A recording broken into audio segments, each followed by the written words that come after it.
ভালো আছেন চাচা? হ্যাঁ আছি ইনশাআল্লাহ। তো আমরা তো আপনার এই খেতে আসছি, এটা যে রসুনের খেতে আপনারা তরমুজের আবাদ করেন। হ্যাঁ এখানে তরমুজের আবাদ করি। তো তরমুজের বীজ আপনি এবার কোনটা লাগাবেন? 786 786, এটা হচ্ছে জামাল সিড। জামাল সিডের। জামাল সিডের।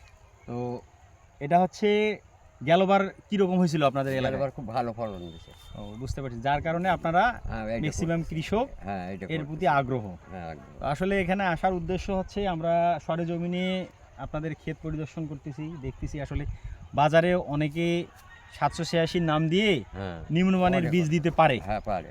তো আপনারা প্যাকেটের গায়ে সবসময় জামাল সিডের জামাল সিডের প্যাকেট। নাম হলোগ্রাম হ্যাঁ। লেখা আছে কিনা দেখে কিনবেন। হ্যাঁ। তাছাড়াও আর একটা কথা হচ্ছে আপনার জামাল সিডের অনুমোদিত যে ডিলার বা পরিবেশক হ্যাঁ। এদের কাছ থেকে নেওয়ার চেষ্টা করবেন। হ্যাঁ এর মধ্যে আপনাদের একটা বলে দেই, আপনি তো মনে হয় চাষ করে যান তাই না? হ্যাঁ চাষ করবে। চাষ করে হচ্ছে একজনকে অনুমতি দেওয়া আছে, উনি আমাদের পরিবেশক, ওনার নাম হচ্ছে মানে প্রতিষ্ঠানের নাম হচ্ছে মোহাম্মদ বীজ ভান্ডার, হ্যাঁ, এটা কাঁচাপট্টিতে। হ্যাঁ কাঁচা তো আপনি বীজ ওখান থেকেই আনছেন? হ্যাঁ বীজ ভান্ডার চাল। ও, তো এটা হচ্ছে তরমুজের আপনারা যে ইয়ে দেন এখানে রসুনের, দর্শকদের উদ্দেশ্যে একটা কথা বলি, এই অঞ্চলে তরমুজের যে আবাদ হয় এটা হচ্ছে পুরোটাই হচ্ছে রসুনের খেতে, হ্যাঁ পুরোটাই রসুনের খেতে। হবে। এবং এটা হচ্ছে একটু দেখান, হ্যাঁ, গাড্ডা রসুনের যে সারি সারি করে গাড্ডা কাটা আছে, প্রত্যেকটা গাড্ডা 3-3.5 হাত একটা থেকে আরেকটা দূরত্ব। দূরত্ব। তো এভাবে এই অঞ্চল, তো আপনি একটা কথা আবারও স্মরণ রাখবেন, যেহেতু জামাল সিডের 786 এলিজা 786 হ্যাঁ এই প্রোডাক্টটা অনেক ভালো পাইছেন আপনারা, যার কারণে হ্যাঁ, আপনারা ফলন সবাই পাইছি, ভালো পাইছি। গত হ্যাঁ। বছরে খুব ভালো ফলন দিয়ে গেছে, পয়সা দিয়ে গেছে, জি জি জি জি টাকা হয়েছে, জি। তাতে আমাদের উন্নতি হয়েছিল। জি জি জি ইনশাল্লাহ। তো আর একটা জিনিস আমাদের আছে, সেটা মনে হয় আপনারা জানেন, আমরা বলি মিষ্টি কুমড়া, আপনারা বলেন বিলেতি। বিলেতি। অর্থাৎ মিষ্টি কুমড়ার জগতে হচ্ছে আপনি কোনটা এদিকে সবচেয়ে বেশি চলে? আমার এদিকে ছিল বাটা। বাটা, জামাল বাটা তো সিড, অবশ্যই বাটা। জামাল সিড। মানে জামাল আসলে সিড।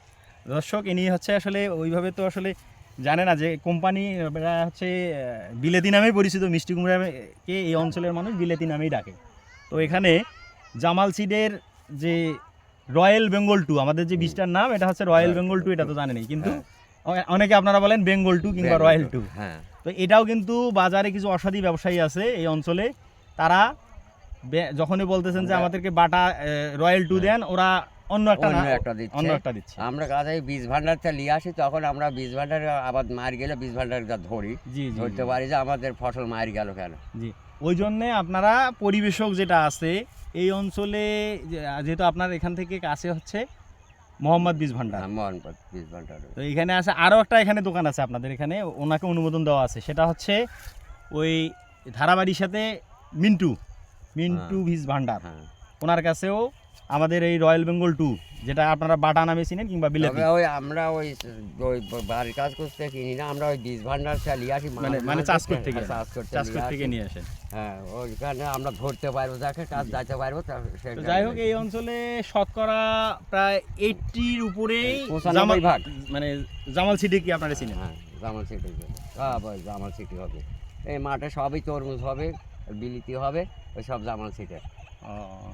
ওইদিকে থাকে, মানে এই মাঠে সম্পূর্ণ আপনার যেটা জানা মতে অধিকাংশ মানুষ কোনটা আবাদ করবে? জামাল সিট। জামাল সিড। জামাল সিটের আবাদ। ধন্যবাদ চাচা আপনাকে। আচ্ছা।